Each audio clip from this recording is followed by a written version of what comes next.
Yun, tayo dito ay magluluto ng pork chop. Yan. Ang pork chop na yan ay na-marinate ko na ng 1 oras.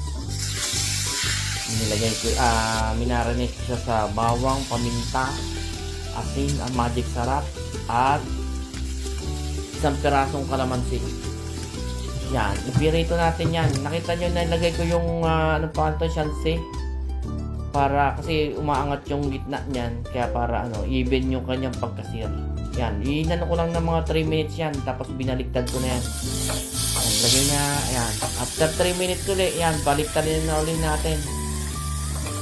Yan, nilagay ko na naman yan at naumbo kasi yung dyan, yung gitna. Diba? Pagka halos pantay pa rin yung kanyang pagkaluto. Yan, yung gilid niyan, taba. Yun yung masarap, yung taba. Sinir na rin natin yan. Yan. Pagkatapos yan, okay na yan. Ilalagay na lang natin sa prato yan. Tanggalin natin yung mga paminta na yan. Tapos ilagay natin itong bagyo beans. Yung bagyo beans yung ating pang sa side dish yan. Yung ating bagyo beans. Isa lang, lang natin ng kaunti yan. Ipirito lang natin ng kaunti. Yan na. Masarap na pork chop with bagyo beans.